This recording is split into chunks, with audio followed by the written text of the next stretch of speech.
Hello everyone, एक बार फिर से बहुत बहुत स्वागत है आप सभी का आपके अपने YouTube channel the hope Uttarakhand में। तो देखिए, हम लोगों की जिला सीरीज चल रही है जिसमें हमने लास्ट टाइम चंपावत जिला कंप्लीट कर लिया था। मैं उम्मीद करती हूँ आप लोगों ने देख लिया होगा, आपको समझ में आ गया होगा। ठीक है, तो देखिए अब हमारे लगभग 1 या 2 जिले और बचे हैं जो इस वीक में मैं कोशिश कर रही हूँ कंप्लीट करवाने के। इसके बाद नेक्स्ट वीक से जो हमारी क्लासेस चलेंगी, एक तो वो जीएस के ऊपर चलेगी और दूसरा हिंदी की आप लोगों की काफ़ी डिमांड है तो वो मैं करवा लूँगी। ठीक है, तो फिलहाल 1 से 2 जो भी आपके बचे हैं उत्तराखंड के जिला सीरीज, इसे कंप्लीट कर लेते हैं। इसके बाद उत्तराखंड की इंडिविजुअल क्लासेस और आपके कुछ एमसीक्यूज को लेकर आप लोग कह रहे हैं तो उसके ऊपर भी कोशिश करेंगे काम करने की। ठीक है, तो फिलहाल आज हम पढ़ने जा रहे हैं उधम सिंह नगर। ठीक है, उधम सिंह नगर जिला। तो इसमें सबसे पहले आप लोगों ने मैप में देखा होगा, जो उधम सिंह नगर का आपको दिखता है मैप, कुछ इस तरीके का मैप दिखता है। तो हम हर जिले में पढ़ते आ रहे हैं कि आखिर इसकी सीमाएं किस किस अन्य जिले से लगी हैं या किस अन्य राज्य से लगी हैं। उसी तरीके से आज उधम सिंह नगर की भी सीमाएं देख लेते हैं। ठीक है, तो इधर पश्चिम की तरफ आप आएंगे तो इधर आपको पश्चिम और दक्षिण की तरफ लगभग पूरा यूपी दिखेगा। ठीक है, इधर से ये क्या है, यूपी लगा हुआ है। यहीं अगर आप इसके उत्तर की साइड जाएंगे तो यहाँ पर आपको नैनीताल मिलेगा और थोड़ा सा पूर्व की साइड यहाँ पर आपका क्या है, चंपावत भी है। ठीक है, उसी तरीके से इसका टोटल आप इधर की साइड जाएंगे ना, पूरा पूर्व में लगभग क्या है, यहाँ पर नेपाल लगा हुआ है। ठीक, तो इस तरीके से इसकी जो सीमाएं हैं, एक तो वो अंतरराष्ट्रीय सीमा भी बनाता है नेपाल के साथ, दूसरा ये आपका राज्य के साथ भी सीमा बनाता है जो कि है उत्तर प्रदेश। इसके अलावा नैनीताल और चंपावत से इसकी सीमाएं लगी हुई हैं। इस तरीके से ये हमारा क्या हो गया, उधम सिंह नगर हो गया। अब आपका जो उधम सिंह नगर है, इसमें आप अंदर जाएंगे तो जो खटीमा है आपका, जिसका पुराना नाम मकरपुर भी कहा जाता है, वो आपका कहाँ पर है, लगभग यहाँ पर। ठीक है, इसी के थोड़ा ऊपर जाएंगे आप तो ये जो मैंने स्थल दिखाया, थोड़ा बहुत चेंजेस हो सकते हैं क्योंकि एग्जैक्ट मैप में नहीं बन पाता है, बट दिखाने की मैंने कोशिश की है। ठीक है, नानक मत्ता साहब जो आपका पूछा जाता है, ये गुरुद्वारा आपकी यहाँ पर है। ठीक है, तो ये भी ध्यान रखना है। और इसके बाद नानक सागर आपका यहाँ पर है। इसी के थोड़ा ऊपर आप जाएंगे तो गुला भोज आपका यहाँ पर है। जो मेन उधम सिंह नगर शहर है आपका, वो आपका इसके बीच में सितारगंज से थोड़ा सा नीचे, और रुद्रपुर और उधम सिंह नगर के बीच में यहाँ पर पंतनगर है जो कि काफी फेमस है, इसे भी हम आगे डिस्कस करेंगे। इसी के यहाँ पर आप थोड़ा सा साइड में देखेंगे, सितारगंज तहसील है, रुद्रपुर भी इसकी एक तहसील है, किच्छा भी इसकी एक तहसील है, गदरपुर भी इसकी एक तहसील है, बाजपुर है, काशीपुर इधर जसपुर है। तो लगभग आप अगर तहसीलों की बात करेंगे तो उधम सिंह नगर में 8 टोटल तहसील है। ठीक है, इसके अलावा अगर बात करें कि जो आपका उधम सिंह नगर है, ये पूरा का पूरा पूर्णतया क्या माना जाता है, तराई का यानी मैदानी क्षेत्र माना जाता है। ठीक है, यहाँ पर आपको पहाड़ वगैरह देखने को नहीं मिलते हैं, इसलिए यहाँ पर नदी वगैरह भी आपको बहुत ज़्यादा देखने को नहीं मिलती है। ठीक है, इसके अलावा जो उधम सिंह नगर है, ये हमारे राज्य का सर्वाधिक कृषि उत्पादक जिला भी है। ठीक है, तो ध्यान रखना है कि अगर आपसे पूछा जाए सर्वाधिक कृषि उत्पादक जिला कौन सा है, तो वो आपका उधम सिंह नगर है।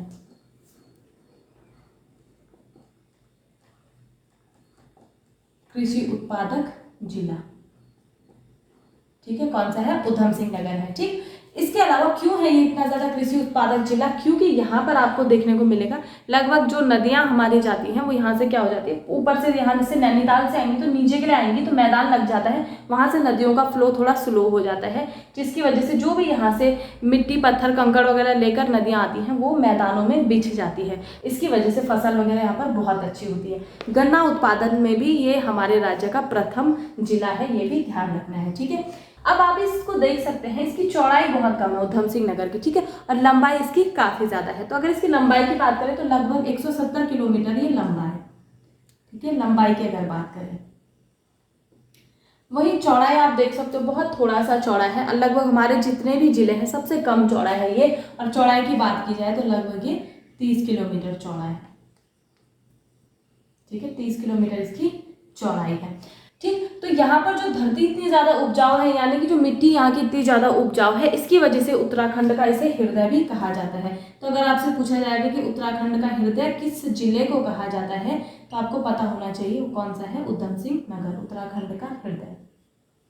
ठीक है, इसके अलावा एक क्वेश्चन भी पूछा गया था लास्ट टाइम किसी एग्जाम में, लास्ट टाइम जहां तक मुझे ध्यान है, कि पाताल तोड़ कुएं कहाँ पर पाए जाते हैं, तो उसका आंसर था आपका तराई क्षेत्र में, जो कि यहीं पर है। ठीक है, लगभग उधम सिंह अगर आपका किस में आता है, तराई क्षेत्र में ही आता है। तो अगर दोबारा से कभी क्वेश्चन आए कि पाताल तोड़ कुएं कहाँ पर पाए जाते हैं, तो आपको ध्यान रखना है कि इसका आंसर क्या था, तराई क्षेत्र में।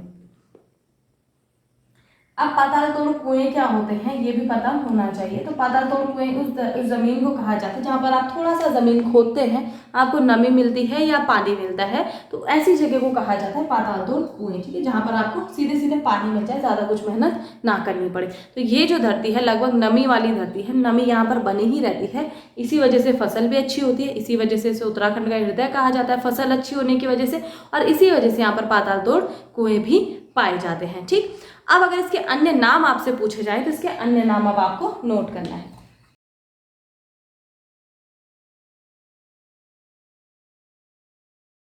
अब अन्य नाम आपको उधम सिंह नगर के नोट करने हैं, जिसमें सबसे पहला आपको लिखना है 84 कोस।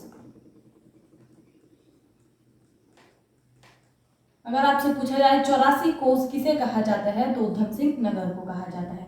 इसके अलावा गढ़ी माल किसे कहा जाता है, तो ये भी उधम सिंह नगर को ही कहा जाता है। इसके अलावा अगर आपसे पूछा जाए डाउनलैंड किसे कहा जाता है, तो वो भी किसे कहा जाता है, उधम सिंह नगर को ही कहा जाता है। ठीक है, इसके अलावा कुछ अन्य नाम भी इसके हैं जो भी आपको नोट करने हैं, जिसमें एक है तल्लादेश, दूसरा है नौलाख माल। ठीक है, तो तल्लादेश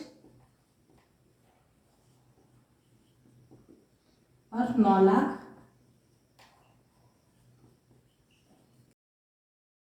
लाख मान, तो ये इसके क्या है उधम सिंह नगर के अन्य नाम है जो आपको पता होने चाहिए। बहुत बार ये मिलान करने को पूछ लिए जाते हैं। तो खटीमा का नाम मैंने आपको बताया था, इसका क्या नाम था पुराना, मकरपुर इसका नाम था। ठीक है, तो खटीमा का अगर आपसे नाम पूछा जाए पुराना नाम क्या था, तो आपको पता होना चाहिए मकरपुर इसका पुराना नाम था। ठीक है, तो अगर अन्य नाम या पुराने नाम आपसे पूछा जाए तो 84 कोट, गढ़ीमाल, डाउनलैंड, तल्लादेश, 9 लाख माल और खटीमा का क्या था, मकरपुर पुराना नाम था। इसके अलावा इसकी अगर हिस्ट्री पर हम जाते हैं तो हिस्ट्री हम सबको पता है कि यहाँ पर 1815 में किसका शासन चल रहा था, गोरखा शासन चल रहा था। उससे पहले यहाँ पर चंद शासन चल रहा था, और गोरखा शासन आने के बाद यहाँ पर क्या हुआ था, 1815 के बाद ये जो पूरा का पूरा क्षेत्र था ब्रिटिश शासन के हाथों में चला गया था, यानी कि अंग्रेजों के हाथों में ये चला गया था। ठीक है, इसके बाद 1842 में इसको एक तराई जिला घोषित किया गया था। ठीक है, तो अगर आपसे पूछा जाए कि उधम सिंह नगर को तराई जिला कब घोषित किया गया था, तो 1842 में इसको तराई जिला घोषित किया गया था, 1842 में, ये ध्यान रखना है। बाकी देखिए पुरानी हिस्ट्री हम बहुत बार पढ़ चुके हैं कि गोरखा शासन था, उससे पहले चंद राजाओं का शासन था, फिर गोरखा आए, फिर गोरखा आने के बाद क्या हुआ 1815 में यहाँ पर जो भी गोरखाओं के और अंग्रेजों के बीच में सिंगौली की संधि वगैरह हुई थी, उसके बाद यहाँ पर क्या हो गया था, अंग्रेजों का शासन हो गया था। तो उतनी चीज़ें बार बार डिस्कस करने की जरूरत नहीं है। तो 1842 में क्या हो गया था, ये तराई जिला घोषित हो गया था। इसके बाद 1891 में जब यहाँ पर नैनीताल का गठन होता है, तो उसी में 1892 में क्या किया जाता है, उधम सिंह नगर को नैनीताल में शामिल कर दिया जाता है। तो 1892 में आपको ध्यान होना चाहिए कि उधम सिंह नगर को किस में शामिल कर दिया गया था, नैनीताल में शामिल कर दिया गया था। ठीक है, तो आपको ये पूरे पॉइंट इसी तरीके से नोट करना है, मैं थोड़ा शॉर्ट में लिख रही हूँ। तो आपको लिखना है 1892 में नैनीताल में उधम सिंह नगर को शामिल कर दिया गया था। इसके बाद जब स्वतंत्रता हमें प्राप्त हो चुकी थी, उसके बाद 30 सितंबर 1995 में क्या किया गया था, इसे अलग जिला बनाया गया था। ठीक है, तो 30 सितंबर 1995 को इसको क्या गया था, जिला घोषित किया गया था, यानी कि अलग जिला बनाया गया था। तो मोस्टली आप लोगों को ध्यान में क्या रखना है, तो ये डेट ध्यान में रखनी होती है, ये कभी कभी आपसे पूछ ली जाती है, और ये भी थोड़ा बहुत ध्यान में रखना कि पहले किस में था, नैनीताल में था 1892 तक। ठीक है, 30 सितंबर 1995 को इसको क्या किया गया था, जिला घोषित कर दिया गया था। ठीक है, अब कुछ इसके प्रमुख स्थलों के बारे में पढ़ लेते हैं। जैसा कि मैंने आपको बताया, सबसे पहले हम यहाँ पर देख लेते हैं पंत नगर के बारे में। ठीक है,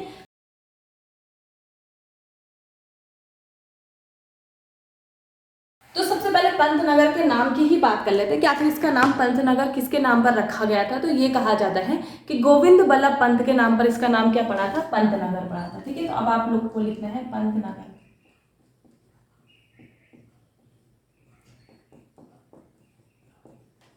गोविंद बल्लभ पंत के नाम पर।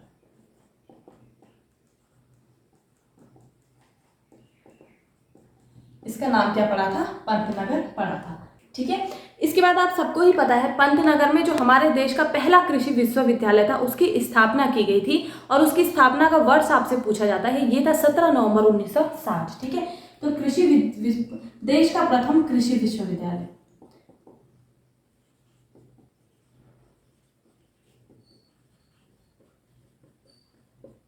बहुत बार आपसे ये पूछा जाता है कि देश का प्रथम कृषि विश्वविद्यालय कौन सा था, तो आपको पता होना चाहिए पंतनगर था। और इसकी स्थापना अगर आपसे पूछी जाती है तो ये की गई थी 1960 में। ठीक है, 17 नवंबर 1960 को इसकी स्थापना की गई थी। और ये कहा जाता है इसकी स्थापना जो की गई थी वो किसकी, उस टाइम पर प्रधानमंत्री कौन थे, नेहरू जी थे, और उन्हीं के द्वारा इसकी स्थापना की गई थी। और किसकी हेल्प से की गई थी, तो यूएसए यानी यूनाइटेड स्टेट की हेल्प से इसकी स्थापना की गई थी। लेकिन बाद में इसका नाम चेंज कर दिया गया था और 1972 में इसका नाम बदलकर गोविंद बल्लभ पंत के नाम पर रख दिया गया था। तो अगर आपसे पूछा जाएगा इसका नाम कब बदला गया था, तो 1972 में बदला गया था। किसके नाम पर रखा गया था, तो गोविंद बल्लभ पंत के नाम पर इसका नाम रख लिया गया था, गोविंद बल्लभ पंत के नाम पर। ठीक है, तो इतनी चीजें हैं, ये आपसे बहुत बार पूछा जाता है। कभी लास्ट में भी कोई एग्जाम होता है उसमें भी ये पूछा गया था, तो ये डेट्स आपको थोड़ी बहुत याद रखनी है। ठीक है, तो जैसा कि एक बार फिर से मैं आपको बता देती हूँ कि सबसे पहले पंतनगर का जो नाम है पंतनगर वो रखा गया है गोविंद बल्लभ पंत के नाम पर। दूसरी बात, यहाँ पर देश का पहला कृषि विश्वविद्यालय था और जिसकी स्थापना 17 नवंबर 1960 को नेहरू जी के द्वारा की गई थी। ठीक है, और साथ में इसका किसने हेल्प की थी, यानी कि यूएसए के मदद से ये शुरू किया गया था। ठीक, 1972 में इसी का नाम बदलकर गोविंद बल्लभ पंत जी के नाम पर रख लिया गया था। ठीक है, तो ये चीजें आपको पंतनगर के बारे में ध्यान रखनी है। अब नेक्स्ट आपको यहाँ पर हेडिंग डालना है काशीपुर।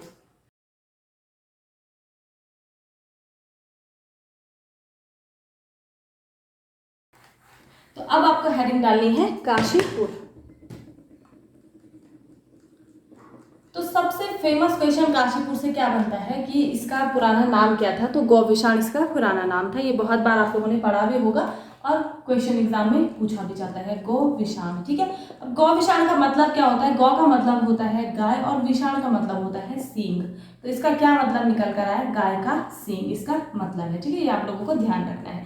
तो काशीपुर का पुराना नाम अगर आपसे पूछेगा तो क्या था, इसका नाम था गौविशाण, जिसका मतलब होता है गाय का सींग। ठीक है, अब इस जो काशीपुर है इसकी स्थापना के बारे में कहा जाता है कि चंद राजाओं का एक अधिकारी था जिसको लाट अधिकारी कहा जाता था, उसका नाम था काशीनाथ, और उसी के नाम पर इसका नाम क्या पड़ा है, काशीपुर पड़ा है। अब इसकी स्थापना के बारे में आपको स्थापना वर्ष अगर पूछा जाए तो उसमें बद्रीदत्त पांडे जी की तरफ से जाते हैं तो थोड़ा सा डिफरेंस मिलेगा, और वहीं पर आप अगर अलेक्जेंडर कनिंघम के अनुसार जाएंगे तो थोड़ा सा चेंज मिलेगा। तो ये चीज आपको ध्यान रखनी है। अगर बद्रीदत्त पांडे जी के अनुसार इसकी स्थापना आपसे पूछी जाए, बीडी पांडे लिख देती हूँ मैं। ठीक है, तो इनके अनुसार इसकी स्थापना वर्ष जो माना जाता है वो है 1639। ठीक है, लेकिन अगर अलेक्जेंडर कनिंघम की ओर से हम देखें, उनके अनुसार देखें तो 1718 इसका क्या माना जाता है,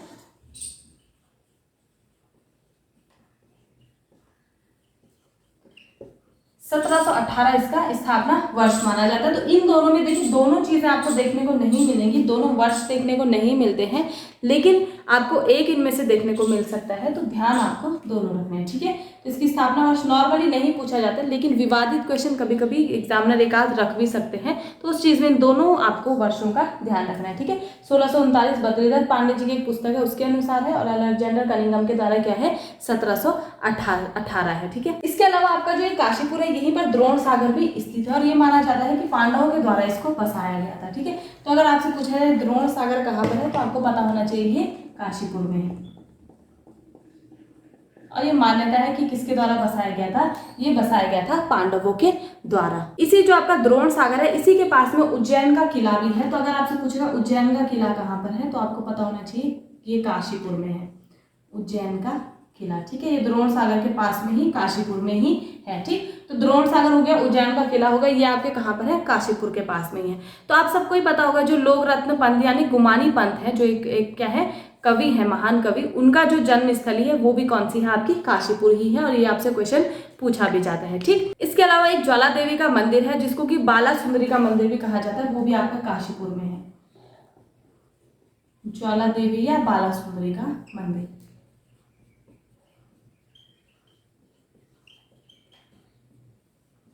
ये भी आपका कहाँ पर है, ये इसी काशीपुर में है, और इसी मंदिर में एक फेमस मेला लगता है जिसे कहा जाता है चैती का मेला। तो ये क्वेश्चन भी आपसे पूछा जाता है कि चैती का मेला कहाँ पर लगता है, तो आपको पता होना चाहिए उधम सिंह नगर में, काशीपुर में लगता है, और मंदिर कौन सा है, ज्वाला देवी का ये मंदिर है। इसके अलावा जो आपका फेमस IIM है वो भी आपका उधम सिंह नगर में है। तो अगर आपसे पूछेगा IIM कहाँ पर है, तो उधम सिंह नगर में है। ठीक है, और इसको हिंदी में क्या कहा जाता है, भारतीय प्रबंधन संस्थान। ठीक है,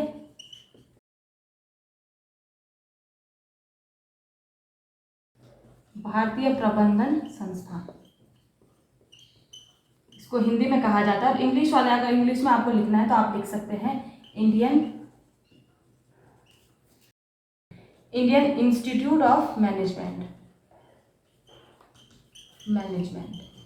ये भी आपका कहाँ पर है, ये है आपका उधम सिंह नगर में, ठीक, काशीपुर में। और इसकी स्थापना अगर आपसे पूछी जाती है तो इसकी स्थापना की गई थी अप्रैल 2011 में। तो ये आपको ध्यान रखना है, ठीक है, ये चीज़ें पूछी जाती है। अप्रैल 2011 में इसकी स्थापना की गई थी, ठीक। तो अगर आपसे पूछेगा IIM यानी कि इंडियन इंस्टीट्यूट ऑफ मैनेजमेंट कहाँ पर है, तो ये आपका काशीपुर में है यानी कि उधम सिंह नगर में है। और अप्रैल 2011 में इसकी स्थापना की गई थी, ठीक है। इसके अलावा काशीपुर आप सबको ही पता होगा कि ये राज्य की सबसे पुरानी जो सूती मिल थी वो भी काशीपुर में ही थी, ठीक है। तो राज्य की सबसे पुरानी सूती मिल, ये पूरा आप नोट कर लेना, पुरानी सूती मिल मैं लिख लेती हूँ।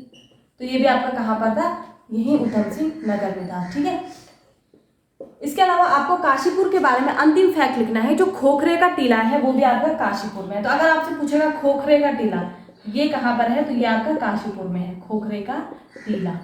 इसको ध्यान रखना है, ये भी आपका कहाँ पर है, काशीपुर में ही है। इसके अलावा एक दो पॉइंट्स आप लोग आज की वीडियो में नोट कर लीजिए, जैसे कि उधम सिंह नगर में मैंने आपको पहले भी बताया गन्ने का उत्पादन सबसे ज़्यादा होता है। तो राज्य में प्रथम स्थान पर आता है ये गन्ने के उत्पादन में, ये ध्यान रखना है, ठीक है। इसके अलावा इसको उधम सिंह नगर जो है इसको दूध वाला कुआं भी कहा जाता है। तो अगर आपसे क्वेश्चन पूछेगा दूध वाला कुआं किसे कहा जाता है, तो आपको बताना है उधम सिंह नगर को ये कहा जाता है, ठीक है।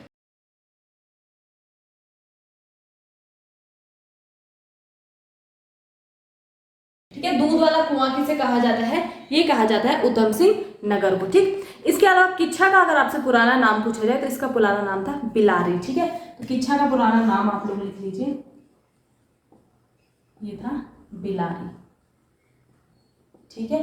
खटीमा का मैं बता चुकी हूँ आपको, मकरपुर इसका पुराना नाम था, ठीक। तो ये जो आपकी कुछ इंपॉर्टेंट चीजें थी ध्यान होनी चाहिए। इसके अलावा खटीमा गोलीकांड एक हुआ था 1 सितंबर 1994 को, तो ये भी एग्जाम्स में पूछा जाता है।